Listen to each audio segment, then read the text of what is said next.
On the dark ground alley where the buildings were heavily destroyed, blood was scattered on the ground. "Where is it?" the yellow-eyed woman asked the guy who seemed severely injured. Marks of blood were evident on his face, and he couldn't even answer the woman. When she didn't hear any replies, the woman stated that she was asking a question and pointed her to the guy sitting on the ground. He just sighed as he looked at the sword pointed at him. As he stared at the woman, he thought that whoever had known that the woman who pointed a sword at him was the direct bloodline disciple of the Sword Supreme, someone powerful, that she could slay hundreds of demonic humans with just one attack. Its name was Divine Blade Wi Seol-ah. She was the one who slew the heavenly demon who had caused the Great Orthodox-Demon War. Seol-ah grabs the guy's collar and yells at him that she knows he knows. The woman wanted to know where the remaining demonic humans went, and if the guy felt even an inkling of guilt. The guy, captivated by its collar, thought that he knew but couldn't speak. His vocal cords were destroyed, and he coughed. His heart had written something on it and continued that binds to stop him. Seol-ah gave her a last chance. Surprisingly, she was full of tears and reminded that everyone wanted the guy to be dead.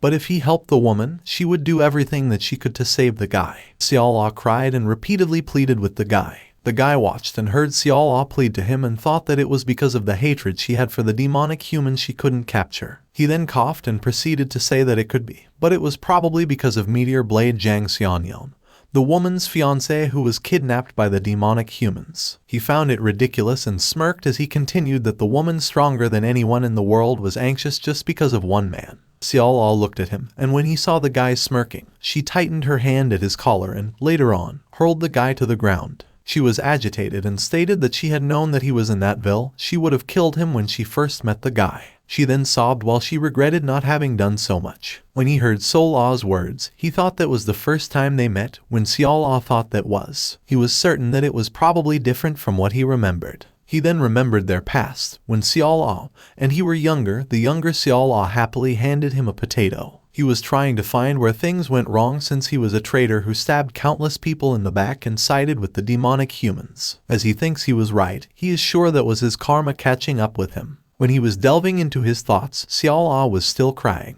She walked through the door and suddenly stopped when she heard something that made her look back and check the guy already kneeling behind her. She worriedly called the guy's name, Gu Yangchun, and asked him what he was doing. Gu Yangchun seemed to be pointing his finger to the ground. He struggled and still tried to do something with blood on the ground. His heart and veins were about to pop. Yangchun then continuously vomited blood while the woman was horrified at what she had witnessed. Yangchun knew that it was the curse placed on him, then proceeded to point his finger on the blood and draw a line. Yangchun remembered that if he broke the conditions, his heart would explode, and that would kill him. As he tried drawing something, his heart was continuously throbbing faster than in the original phase, which resulted in him vomiting constantly. He experienced the demon's demonic art that did not betray the demon cult. Seol-ah repeatedly called his name and asked Yangchun if he could hear her. She stroked the guy's back and asked again why he was suddenly bleeding and was attempting to guess if it was the cause of. Yangchun could not hear Seol-ah properly even though the woman was at his side. Seol-ah, who doesn't have any idea and was still instructing that he doesn't have to write anymore. Yangchun thought that if he told the woman that he was framed, it wasn't of his own volition. Seol-ah was still chanting the guy's name while thinking if the woman would believe her. Seol-ah looked at where Yangchun's hands were scribbling while still thinking as if he had a bunch of excuses he could give. Seol-ah's eyes widened when he saw Yangchun's scribbles on the ground,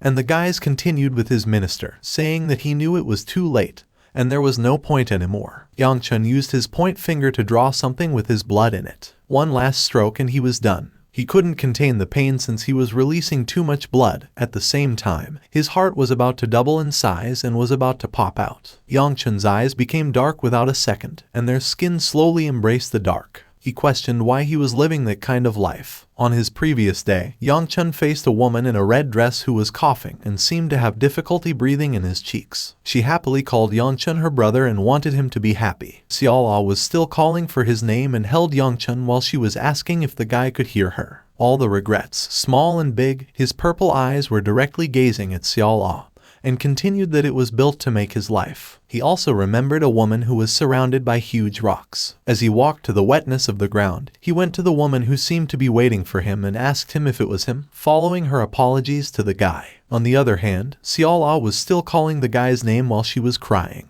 Yangchun's face was filled with tears. He already couldn't move and thought that even in that life, he remembered someone asking him if he was crying. He denied it and stated that it was just rainwater. The one who asked believed he just mumbled that he was not crying.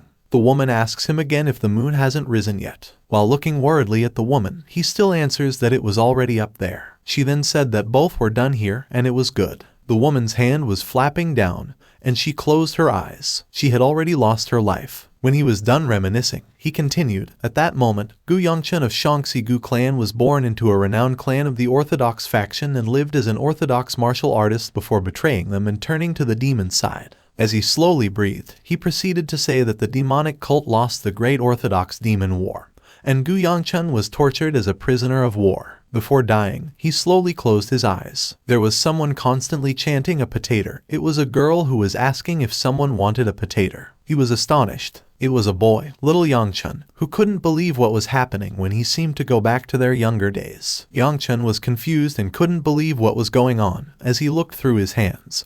He was certain that he had violated the heavenly demon's prohibition, and it made his heart explode, which caused his life to end in Seol-ah's arms. The guy was sure that was what happened. However, he felt his heart beating normally as if nothing happened. Yangchun put his hand down and closed his fist while he scanned the area where he was. Judging from his small and clean hands, it must be his younger self, and he asked himself if it was a dream. He wanted to know the reason behind it, so he eyed the young Seol-ah and wondered if it was his first time to meet her while the Seol-ah offered him a potato. When he saw the potato, he tried to remember what Yangchun replied to the girl. He just waved his hand to the potato that followed to fall on the ground, and he stepped on it. He then uttered that there's something like her that should be her way, and she doesn't know her place. His angry remarks made him scratch his head and think that wasn't what he said. Curves appeared on lips while he thought about seeing as he got to the view. It seems he has a lot of regrets left. Young Seol-ah was shy and said that he doesn't like potatoes. Then young Yangchun held the potato that she was handing to him. "Thanks, I'll enjoy it." Yangchun smiled and thanked the girl while he was holding the potato. Yangchun bites the potato when he tastes it. He screamed when the hotness submerged his tongue and thought that it was not reality, but it felt so hot. The girl was laughing at her because his face turned red.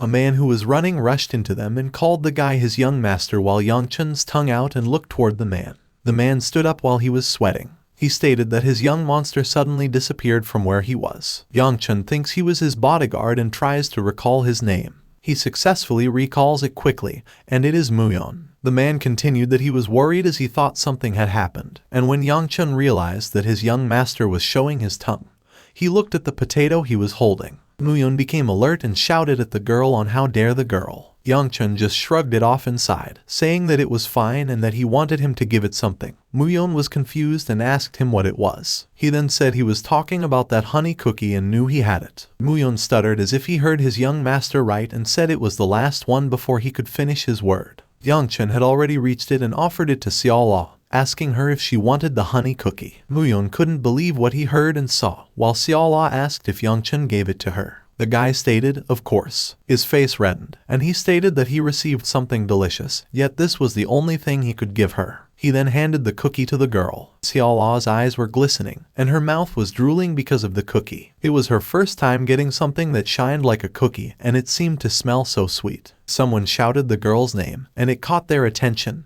Muyon and Yangchun confusingly looked at who it was, and Seol-ah knew who called her. It was her grandfather. The older man worriedly walked toward their direction as they approached one another. They embraced each other, and his grandfather was glad because his granddaughter was safe. He reprimanded the girl for letting go of his hand, and Seol-ah smiled and said it was because she had even got the potatoes. The grandfather asked the girl if she was hurt anywhere, and his granddaughter told him she was fine. Later, he asked if the girl hadn't caused any accidents, and Seol-ah replied that she hadn't. Upon looking at the reunited family, Yangchun was stunned, and it seemed he knew the grandfather. Before he could finish what he was thinking, the girl interrupted and stated that he had also given one potato to the guy and pointed at him. When the grandfather looked at Yangchun, he became flustered and started to hold his granddaughter's hands, and the girl didn't know why his grandfather was dragging her. He then said that his granddaughter didn't know the world's ways and committed a serious offense against the young master of the prestigious family and bowed down.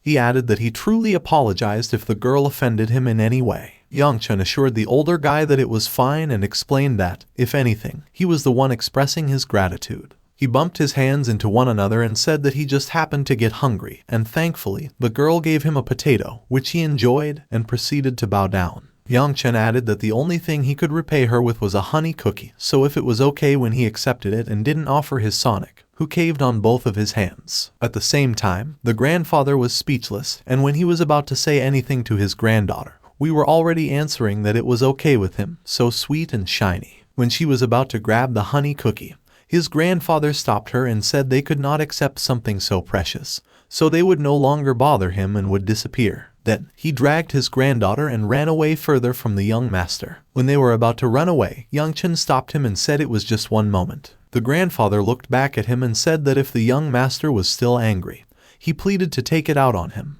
The grandfather couldn't finish his statement because the latter interrupted him and said it was his answer. Then he held Seol-ah's hand and reached for the honey cookie. Then he bid his goodbye and said see you later. The older man was dumbfounded when he saw his granddaughter and the young master talking to one another, and he thought that as if he knew him. He thought of his granddaughter's name and stated that she had found him. Seol-ah and his grandfather had been walking from their place earlier, and Muyeon and Yangchun had been watching them walk. The younger one suddenly sighs, and Muyeon becomes alert and asks if he feels uncomfortable. He remembered that the elder he encountered earlier was the person who held the position of the Murim Alliance leader until just a while ago. It was one of the three supremes. They were hailed as the strongest in Murim, spreading fear and terror amongst the unorthodox members. The Sword Supreme is the elder known as Wi Seol-ah. As they watched the elder who reprimanded his granddaughter, Yangchun wondered what the Sword Supreme was doing in a place like this.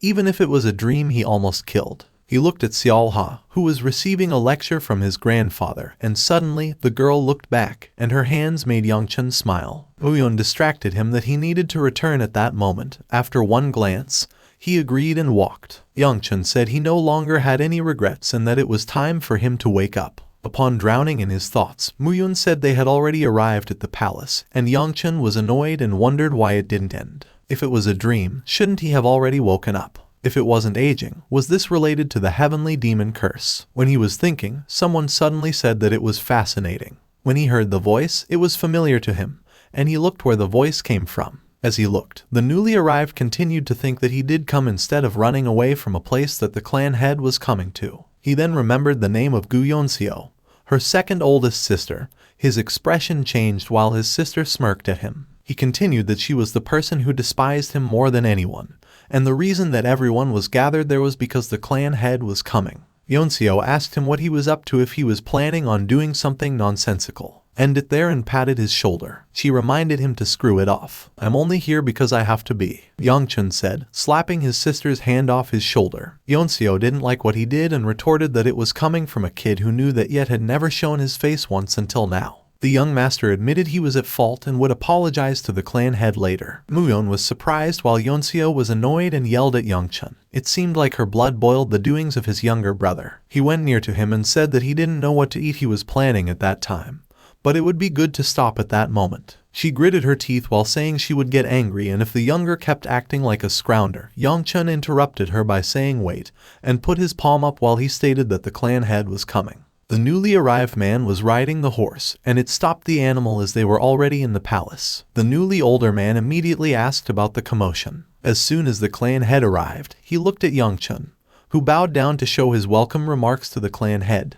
The older man looked at the younger but didn't mumble any words. Yangchun felt the older gaze and looked at the older. When they looked at each other, the clan turned his gaze and called the minister. He attentively responded to his patriarch. The clan head asks if he has a sword unit prepared. While he was coming down to the horse, people in the palace were all paying their respects to the newly arrived clan head. The minister answered that the first sword unit had been resting after returning, and the fourth was waiting. The older man commanded the support or unit to finish preparation and find him. The clan head and his people walked inside the palace while Yeonseo, Yangchun, and Muyeon left outside and kept this welcoming pose on their heads. Yangchun looked at the older man and thought he didn't know if it was a dream or reality, but that gaze was burdensome. As the clan head walked inside, he stopped, looked back at them, and said that as for his third child, he commanded that the younger should come to the patriarch's room by himself once their meal was over. Yangchun, a third child, was stunned to speak while Yeonseo angrily looked at him. Simultaneously, Muyeon was worried about his young master. Yangchun anxiously asks them if someone has any digestive pills, while the two are also dumbfounded.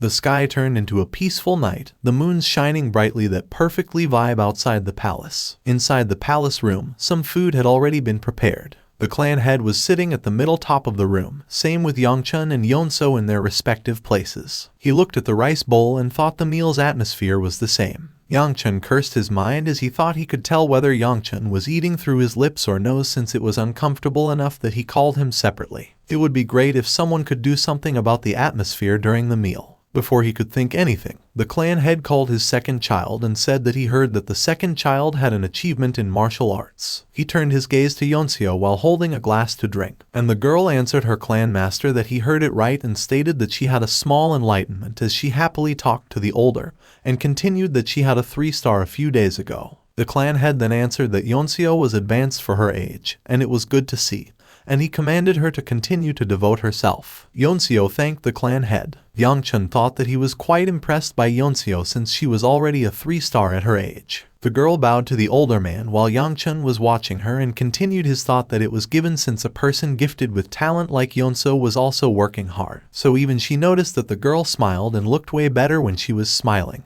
When Yonseo noticed his stare, she quickly became grumpy, which made him take back what he said. The older man suddenly called his third child, which made him worried and made him look at the clan head. The older man stated that he heard Yangchun go out on the streets. While holding his chopsticks, he said he had something to do, so he briefly went out. The clan head just hummed and didn't ask him anymore. He adjusted his seat and stood. He then stated that he would go first. He wanted his children to finish their meals. Yangchun was dumbfounded by the clan head's statement and thought that it looked like he wanted to say something. He remembered that the clan head wanted to see him after the meal, so he was sure he would mention it. On Yangchun's back, a woman called his name and said that the clan head had told him to rest well today and come to the room tomorrow, as she whispered. He was wondering what the sudden change was. After the intense meal, Yangchun was seen inside his room, loafing at his window. He thought about seeing as he still hasn't broken up. It wasn't a dream. He lazily looked out his window and wondered if it was the regression he had only ever heard about. He then moved his hand away from resting on his chin and hurled it into his window. He thought that maybe it meant that he would be able to kill the heavenly demon first. Yangchun found it an absurd statement that could be stopped in a moment. How could he kill the heavenly demon when he killed all the 3 supremes who were said to be above the heavens? When he thought about his past life when he lived as a damn demonic human, he is underneath the heavenly demon just so he can survive, but his regret-filled past life helps him to realize so many things that if he has truly been reborn,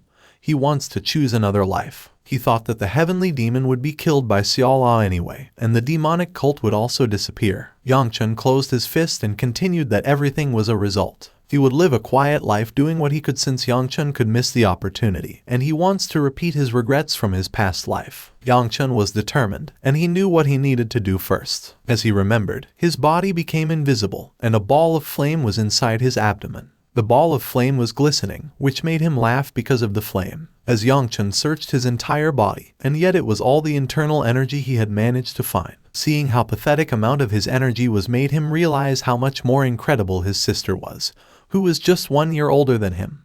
But it was already a 3. As he remembered his older face, he closed his eyes and continued that still, and it wasn't like he could do anything about it. He can train with the cultivation of technique that is only passed down to the blood relatives of the Gu clan.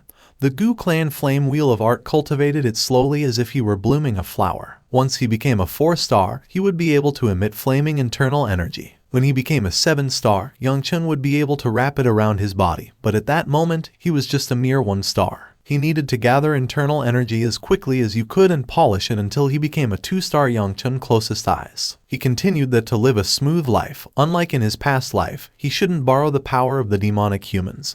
He formed his hand into the shape of O as it seemed to summon the ball flame. He then said that instead, he would focus on increasing his power. He slowly summoned the ball of flame, and as it became more powerful, he thought there was a problem. The difficulties were evident on his face, and he moved his hands away from his abdomen. Then, he continued that if he tried more, he might actually die and lie down. The abilities she possessed at that moment using internal energy weren't easy, and if he kept going, he might suffer from energy deviation. He smiled because he still got some results from the summoned ball of flame. Since it was an early stage, he would have become a 2-star. As he gained some confidence, he proudly closed his fist and wanted himself to keep going. In the process of going step by step through a way that was not slow but a different life from his last one.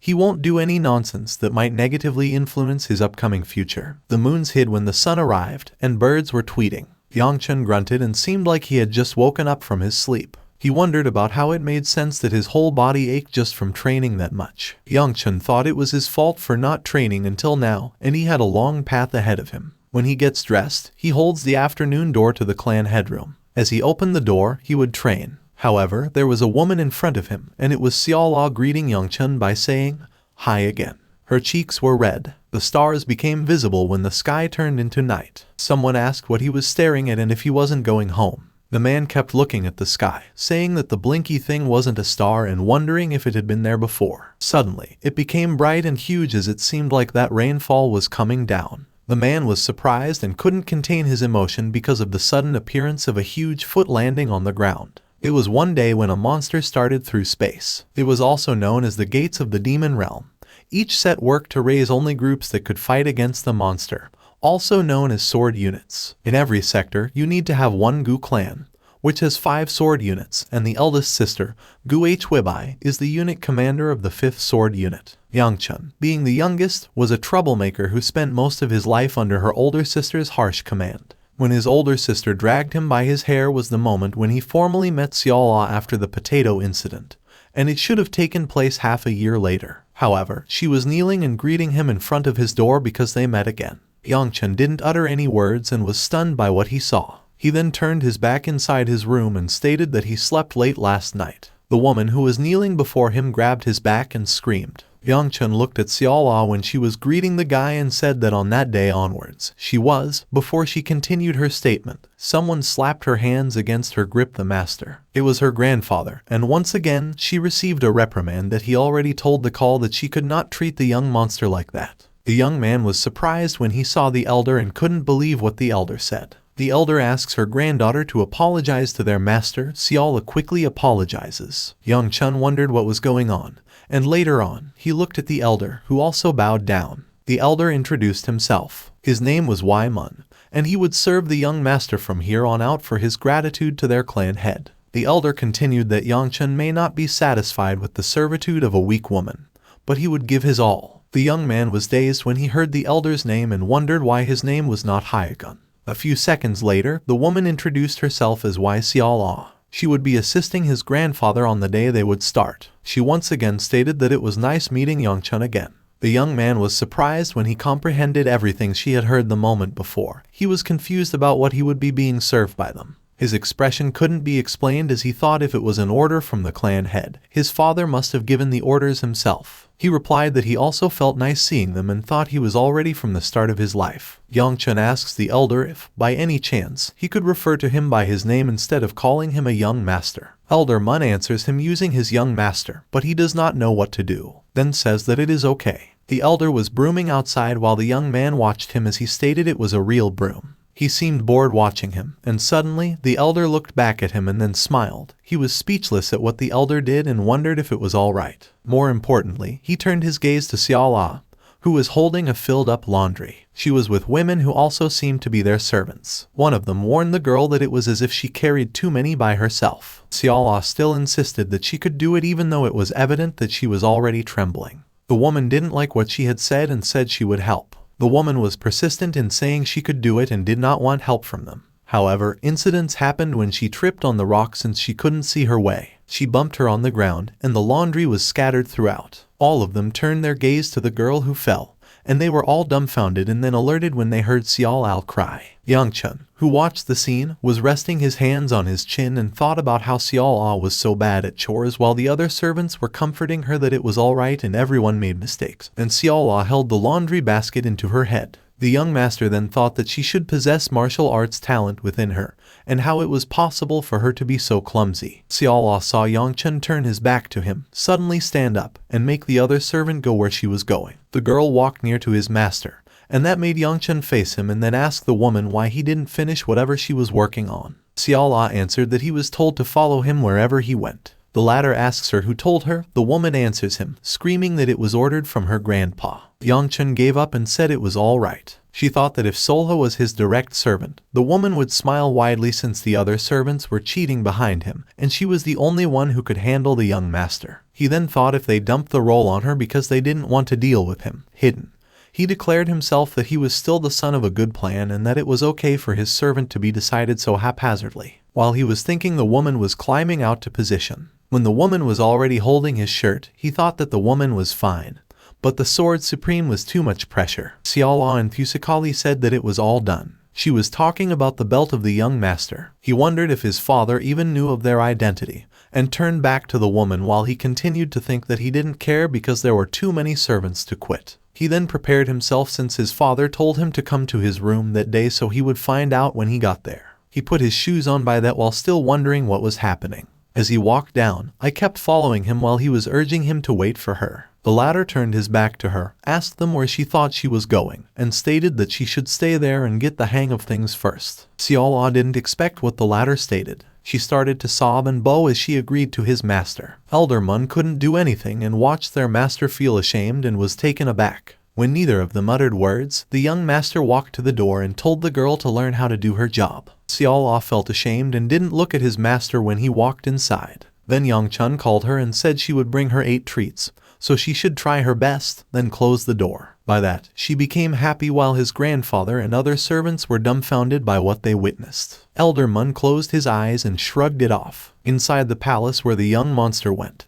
he thought that it was too scary since they had never been close in his previous life, and he didn't think that they had ever personally talked like that at that moment. As he stood in front of his father's room, Yangchun contemplated what he should even say since the latter was sure that the clan head had something to tell him because he was the one who called him first. After he hears what he has to say, he will ask him why the woman and the elder were in his quarters. As he was drawn to his thoughts, his father asked him what he was waiting for, and he was surprised and cursed in front of him. The clan head commanded him to get inside, and he agreed. Yangchun looks like his soul left him because he cursed in front of his father, and he should have just died back there. As he contemplated talking to his father, the clan head asked him if he had already seen the new servants, and Yangchun immediately answered that he just greeted them this morning. Then, his father asked him what he thought of him. He quickly answered that he was grateful that the clan head had appointed him a servant for his convenience, yet he was just wondering. Yangchun didn't receive any answer and just saw his father drink. Later, he said the latter should not ask him a question because see what let him know in time.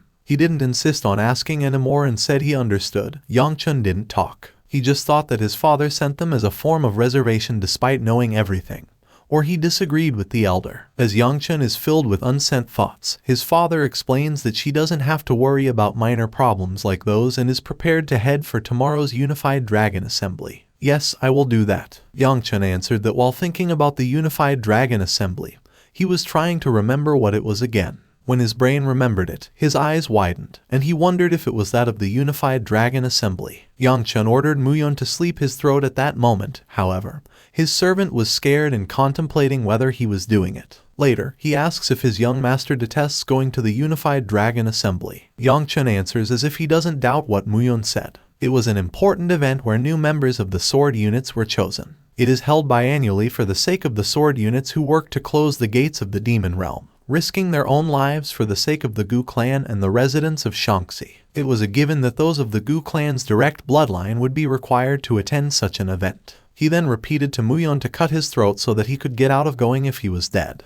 However, Muyon showed him what seemed like an invitation and said the clan had killed his young master by himself. He was annoyed, especially when Muyon said that even the elderly would be there. Yangchun screamed as if he couldn't believe what he heard from his servant, and his servant continued that the elderly said he would give his young master a beating if he ran away again. Yangchun was anxious and cursed when he said he was wondering who it could be among the elders. Elderly was specifically nasty. As he remembered, the elder always believed that he could act with decorum as he was the family's only son, which made him responsible for the clan's honor and prestige. He was someone he should be grateful to but was quite a busy man. He remembered that the author reprimanded him and that the young Toon needed to be respectful while the others screamed to let him go. Despite that, the elder would combine with him to teach him whenever he had time. All his scolding and punishment made him avoid him as much as he could because even his father was never attentive. Yangchun then stated that he was amazed at how he turned out to be such a loser despite all the lessons he received from the elder Muyon,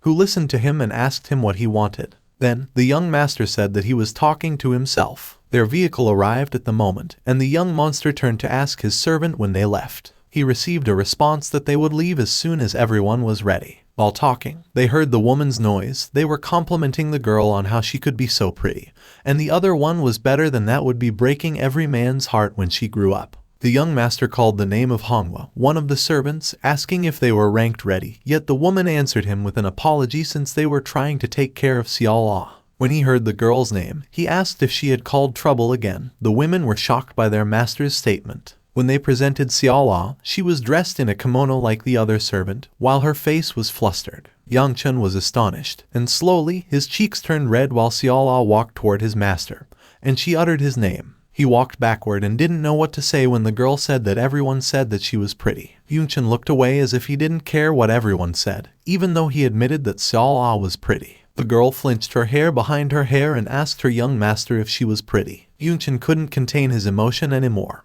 and his face was all red, indicating his anger.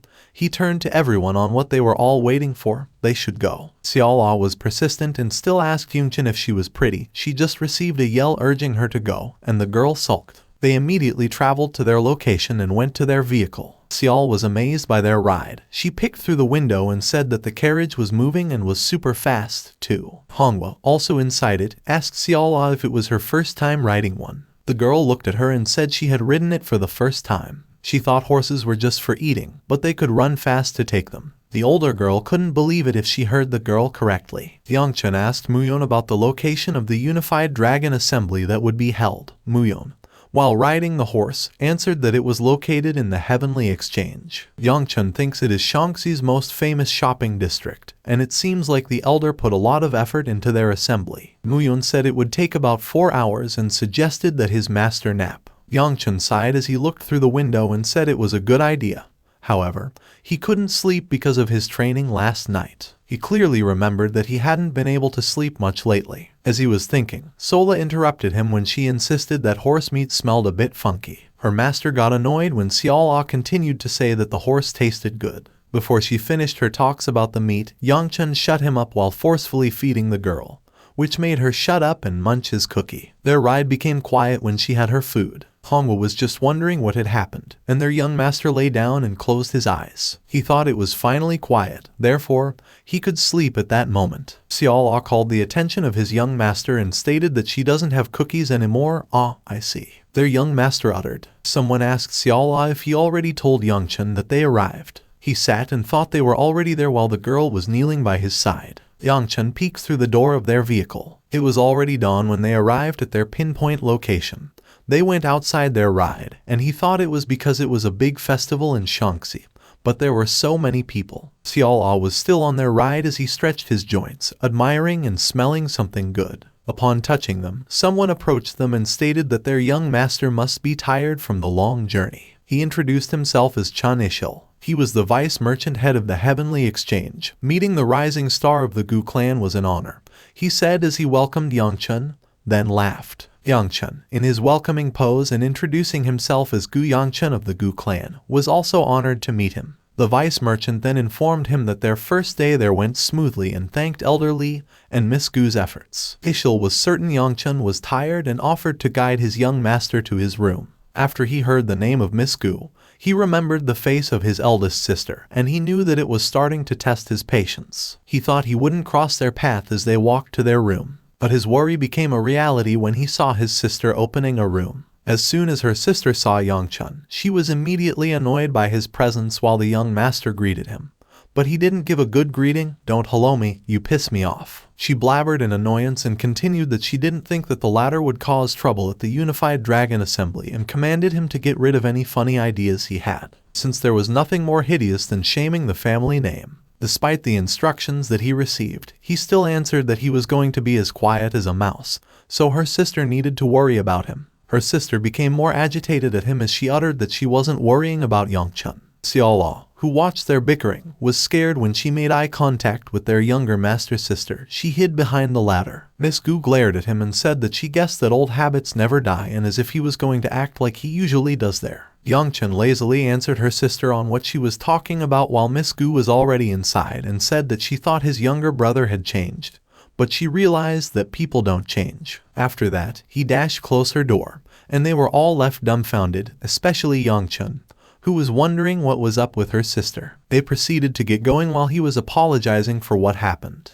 His people didn't mind because they always heard brothers and sisters fighting and laughing. All of them must be tired and returned to their walk. However, someone asked if they could stop by somewhere before that. They were surprised by the huge whole arena. Seol-ah enthusiastically stated that it was so large and she had never seen a large building. Yangchun said, "Yeah," and then thought that while he was here, the merchants evaluated each other's financial power through how much money was dumped in hosting the festival. Wasn't that too much? Who was celebrating the sword units and their incredible efforts that day? An elder and a woman were watching the fight. Yangchun still thought that wells would be held to pick new unit numbers on the next day. It was nice that those of the bloodline didn't participate. The only thing for him was to watch. Nothing should happen since that was all he was doing. As they were still watching the fight, a man was behind them. His huge body was covered with a full red aura, and his eyes were also red. The man behind him suddenly talked about how Yangchun did not run at that time.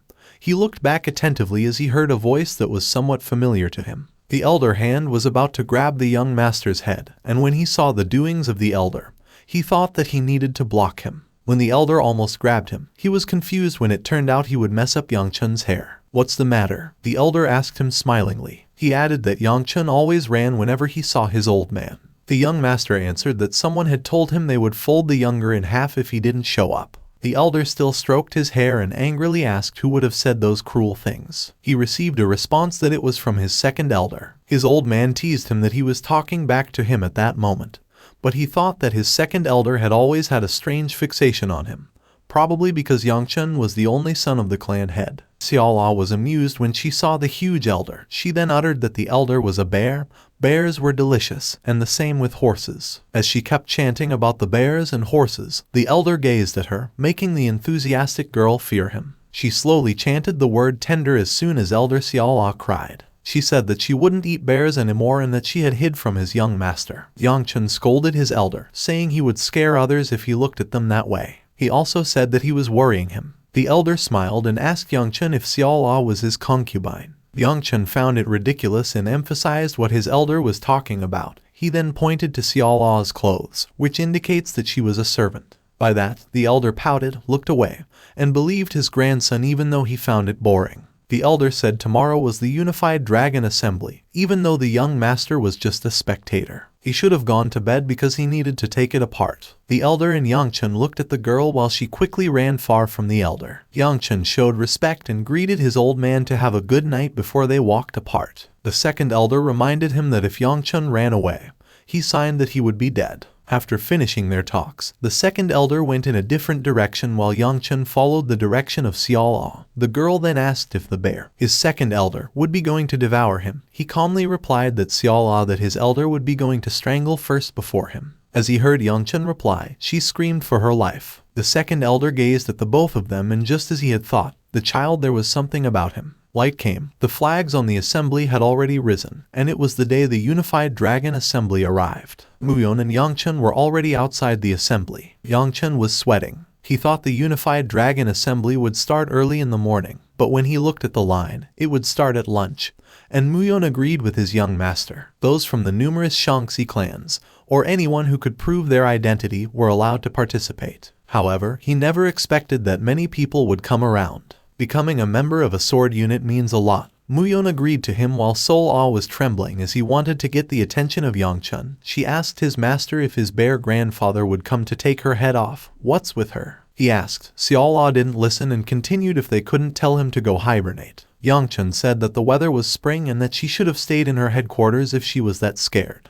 Then Seol-ah retorted that her grandpa told her to stick with him. The latter could tell her to disobey the Sword Supreme, and later on, he comforted her by saying that it was alright since they had a guard that could defeat the bear grandpa for them. As he pointed out to Muyon, Seol-ah immediately trusted the young master. Muyon whispered, asking who the bear grandpa was. Yangchun replied that it was his second elder. His servant said that if he could lay a finger on the second elder, he must refer to him more respectfully. "I guess this is it then. Seol-ah, let's give him your head." He teased the girl, who quickly responded that she wasn't okay with it. She sobbed and announced that it was the day she would die, if everyone would be happy with her head. He immediately took it back and said that it was a joke. However, the girl was still scared to death when she stated that she was going to get her head chopped off and die on that day. He looked at her and repeated that it was only a joke. Seol-ah pointed to a food cart, drooled over it, and said that Grandpa said ghosts who die with full stomachs look prettier. In particular, ghosts who die after eating dumplings. As they went to get her food, Muyeon noticed that Yangchun treated Seol-ah well. He asked if he heard it right, and his servant gave him the same answer, that he was talking about Seol-ah, amused by the food they served her. Yangchun gazed at Muyeon and asked how he could treat the girl well. He didn't see a servant begging him for a dumpling. He thought it was partially because he didn't know how to treat her since he kept running into her in his previous life. Muyeon recognized that Seol-ah didn't quite understand what a servant was, yet their young master bought it for her. He then smiled to tease the younger. Yangchun was about to explain when he couldn't even utter a word. Later, he just turned his back to his servant. They both walked, and Muyeon said that his master differed from what was said in the rumors. He guessed one should never trust rumors too much and had many lessons to learn. Yangchun said that his servant was reading too much into mere dumplings. He stopped when he heard the rumors and asked Muyeon how long he had been guarding him, and his servant started to count and said that it had been just about 2 weeks. When he heard it, he thought he must have been assigned right before regressing. Hence, he could say that he didn't know who the lucky one was here. Before he could finish it, someone screamed, and they were surprised. The woman who screamed said that the girl shouldn't wander around in such danger. The girl answered that the lady was worrying excessively, and then she added that the unified dragon assembly was being held, so she was wondering what could even happen when many people of the Gu clan were there. When Yangchun heard the voices, he thought they seemed familiar, and that they were. The lady retorted that it was exactly what she was worrying about, and what if she were to run into the Gu there by chance. He was shocked when they talked about him and thought there was no way since there were so many men in their clan. The girl said there would be so many people if the lady thought it would happen. He found the sounds rather than harmonious, and the girl invited the lady to come with her. As they were about to walk, they stopped the same way as Yangchun and Muyeon. The girl looked at him and seemed agitated while the young master was frowning. The girl didn't expect things to happen and was shocked when she saw Yangchun. Muyeon whispers to him that the expressions of the lady over there and her guard look as if they have seen something horrendous. He asked his master if he knew who they might be by any chance. There was no way he would forget the hair that fell to her shoulders and the black beady eyes that rang on her hand, containing a symbol that appears when examined up close. However, for him, who already knew this, it was the significance of touching. It was not foreign to him. The girl was from the Hebei Peng clan, and that blue shining sword belonged to their clan. There was a lady dressed in a pink floral kimono, and the younger one was sitting in front of him. The girl was Yangchun's former fiancée. There was a simple reason a marriage was arranged with the Hebei Peng clan, one of the 4 largest clans. The Gu clan was just as prestigious as the 4 clans, and they had a child that was a similar age, so he was bound to be there if nothing happened. The Peng clan probably thought an arrangement with the Gu clan was also fine.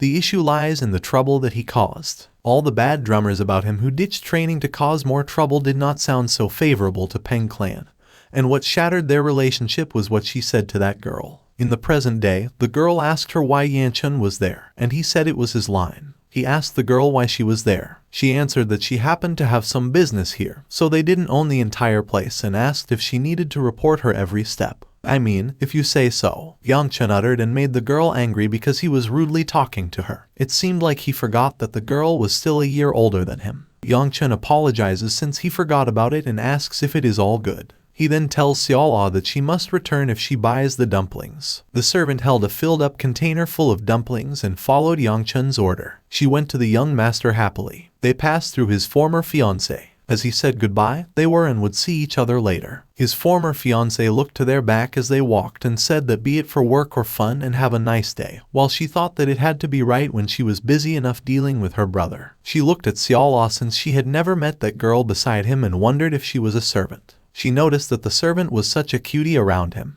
The former fiancé wondered if the young master could have changed when she clearly remembered the way Yangchun asked her about who she was and continued that the girl was just the daughter of a concubine. Since Yangchun's words triggered her, he grabbed his collar and urged the latter to repeat what was just said. However, the young master insisted that he wasn't wrong. The girl punched right in his face and said that she was prepared to endure it all, even though it was an arranged marriage, even with all the terrible rumors about him for the sake of their clan. Yangchun cleans his face while the lady beside them calms the girl. However, she slapped that lady's hand away, walked past Yangchun, grabbed the chair to lift, and cursed at the marriage. He cursed at the latter and said that he would be dead. As she doesn't remember anything, she thought nothing had changed. She heard him talking to Seol-ah, asking if it wasn't heavy, and the servant assured her she was fine. Then, he still insisted that the servant girl didn't look fine and ordered her to come near him so he could help her. He grabbed a few pieces to help the servant, but Muyeon also wanted to help. Yangchun turned down his offer, and he wanted him to focus on guarding duties,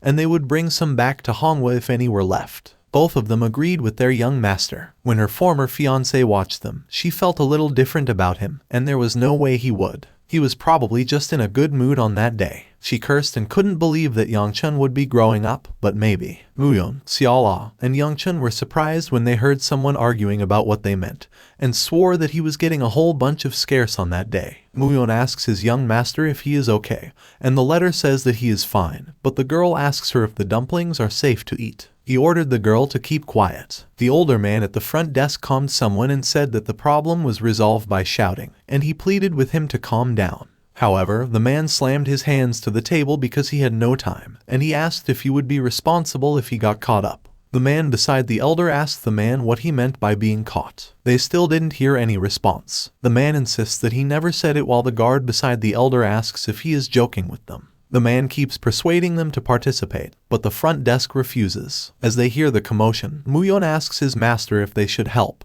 and he receives an answer if they have to. Anyone could participate in the Unified Dragon Assembly, but obviously, that was only if they could prove their identity. Muyeon was asking whether they should allow him to keep causing a scene.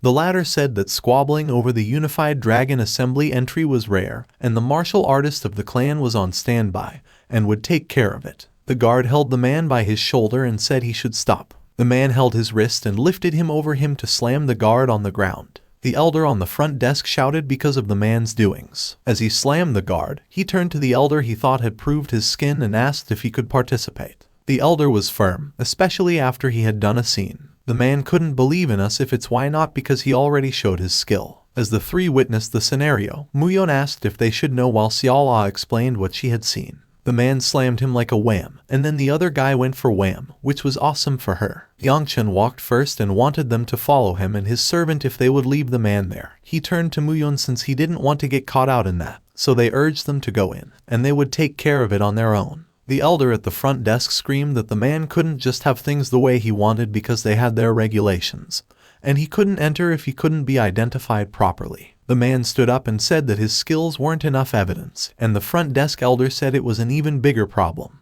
The man shouted if the elder respected the young clan head of the Peng clan. Yangchun was surprised and looked back at the man who had caused trouble. Her former fiancé had also heard that and turned to their location. He was trying to recall what the man screamed, and he was the young clan head of the Peng clan. While Seol-ah was happy with her dumplings. On a winter day, the girl from the Hebe Peng clan asks his brother what he is doing. Then, his brother greets him with a great morning and says that he has been warming himself up by the fire because of the cold while he is also roasting a sweet potato. The girl said she wouldn't ask why his brother was doing that before his throne but what he planned to do with the plaque on his hand. The shock was drawn into his face, and he later pointed out the plaque on his hand. He explained that the sweet potato took too long to cook, so he thought he would use it to strengthen the fire. When she heard his brother answer, she quickly hit his brother, and that caused him to have a bump on his head. Her brother stated that she was hitting his only older brother. The younger didn't care because he deserved it. Then she asked if his brother knew what he was holding in his hand at that moment. When his brother recognized it, he screamed because of the realization that it was firewood. The plaque was the thing the Peng clan from the clan had himself. It was a reward for graduating at the top of the cross from the Divine Dragon Academy. For becoming the youngest successor in history, he knew what he could do with that plaque. His brother answered that he could use it to strengthen the fire. When she heard her brother's answer, he kicked him because of her annoyance. He needed to act more like a successor. The older repeated the label, which was the successor, and he grinned to himself. She was looking at his brother and could tell what he was thinking sometimes. They both were in front of the fire. The guy sat down while the girl stood up and said his brother had all the skills and talent. Despite being young, he was even chosen to be the successor, yet he looks dissatisfied. His brothers laughed because it was not even close, and he looked at the sky because he wanted to leave the place.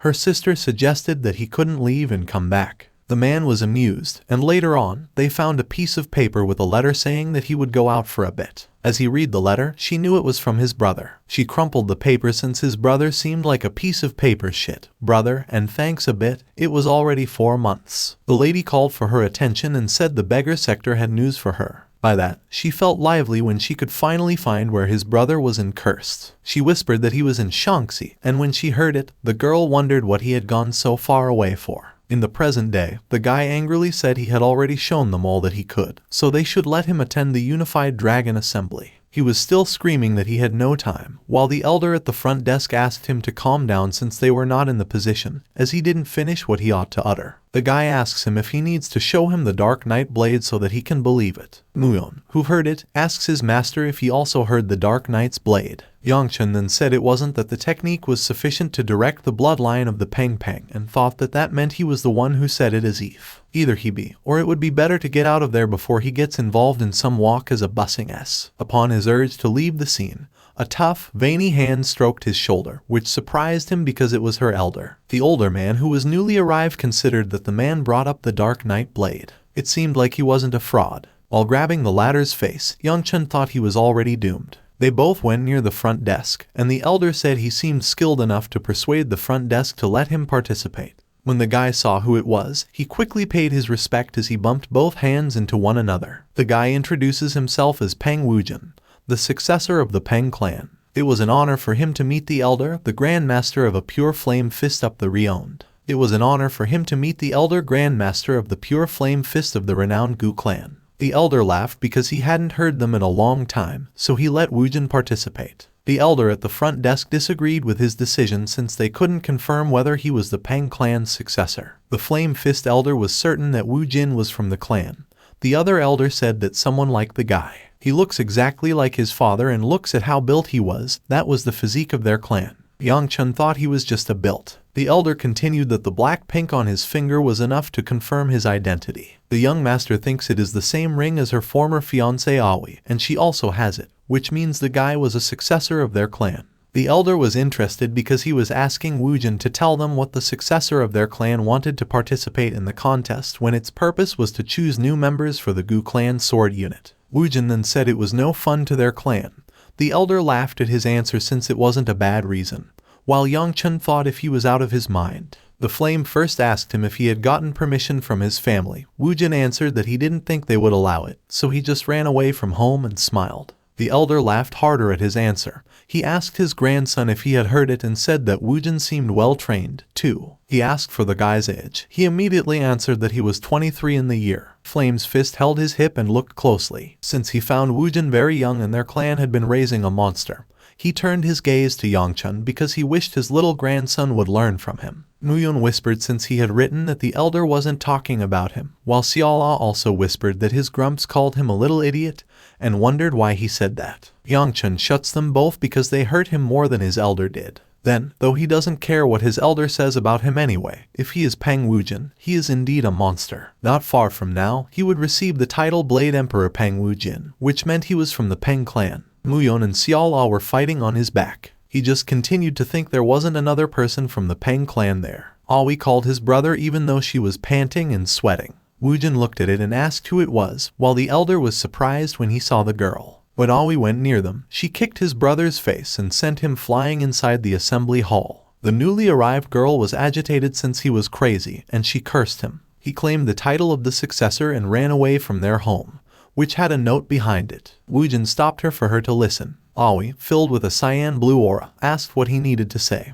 His brother's face couldn't describe it because of the impact of her strength, and he pleaded with her to spare him. She quickly went to his brother since he dared to run away from home and try to get into another class sword unit. Aoi asked if he was out of his mind. Wujin grunted in pain while the woman wanted him to die. Yangchun told his elder that he thought he might die and that they should stop them. The elder said to let them be because the guys from their clans were sturdy. Wujin won't die even if he beats them with a metal rod, and the guys call Grandmaster since he needs help. The young man was right when he thought that they should stop them. And then the elder stopped them by saying it was enough since the girl was going to end up killing his brother.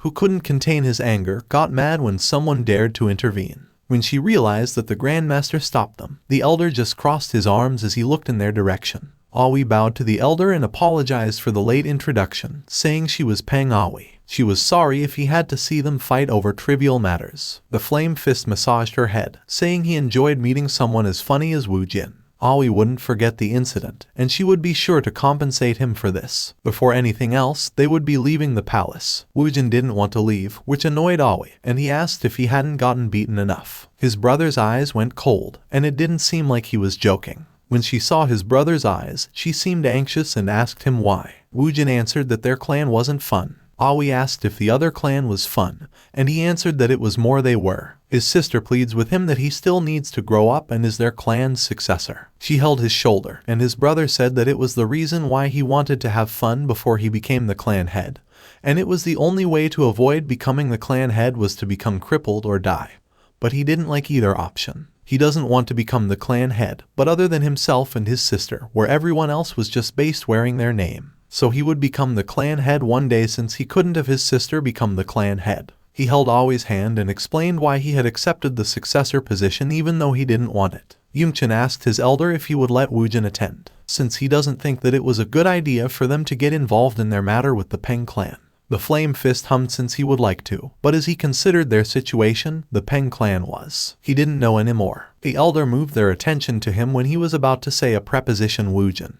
He then said he would let him participate if Woojin won against him. Aoi doesn't like the idea, as she finds it nonsense, while Yangchun asks if his elder has finally lost his mind. The Flame first said that it was 10 moves before deciding who would win, and then he asked Woojin what he thought of his preposition. Woojin's eyes returned to being blue, and he asked if it was all, as Woojin stretched his joints. The elder said that if he had ever lied about the rules, they would see. Aoi turned her gaze to her servant and commanded her to get the dummy. When Yobai heard it, she asked if she meant the successor. The elder used its preposition and suggested that if the man managed to touch him within 10 turns, he would count it as his win. Woojin sprinted, and the air turned into a bluish dashing light, and it stopped behind the Flame Fist. Woojin then lifted his sword and was about to attack the elder. The Grandmaster laughed at him, and he became worried since he was impatient. The elder looked back at him, and his fist was ready to punch the younger. The huge moon outside the assembly hall was lighting the whole city. Someone announced that the viewers had waited long enough. It was time for the long-awaited. A battle between the two stars who would lead the future of the Gu clan, the Flame Sword Yonseo, and Yangchun, the first heir of their clan.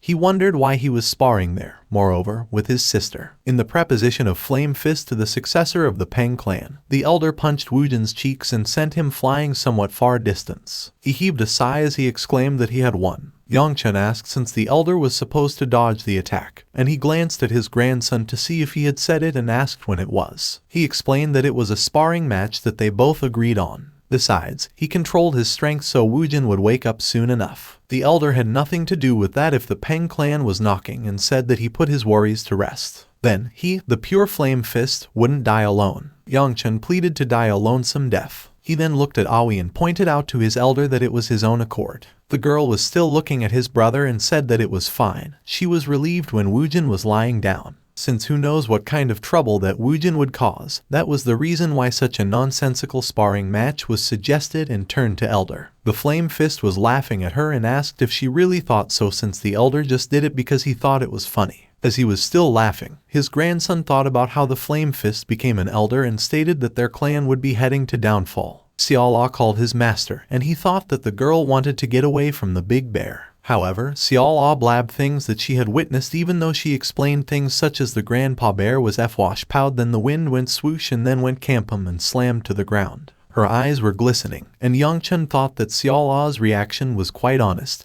and that she saved the world. As the grandpa saw her, he then stated that the cute kid really had a better eye than gloom over there. The elder gave him a present, then the grandpa started rummaging through his bag while Seol-ah hid behind his master's back. She shyly uttered the present. They presented the cookie, and that made the servant cheer happily. She then said that she liked the bear gun brought on at the start. The elder just laughed at her because she knew that she would say that. Yangchun was dumbfounded, and the elder asked him if he was disappointed because the elder only gave her a servant at present, and he also guessed that the elder must have given him a gift. The young master mumbled that he didn't like sweet candy while the elder talked about the end of the unified dragon assembly, and that he would have to take part in an exhibition match. Inside the assembly hall, the young master and his sister were inside the arena. Yonseo asked his brother if he wasn't going to use a sword. Yangchun wondered if he had used a sword before. The Gu flame wheel arts could be utilized with a variety of weapons and was known to be especially effective with the sword or fist. In the end, he realized that using his first worked best for him and quit using the sword because it would look weird.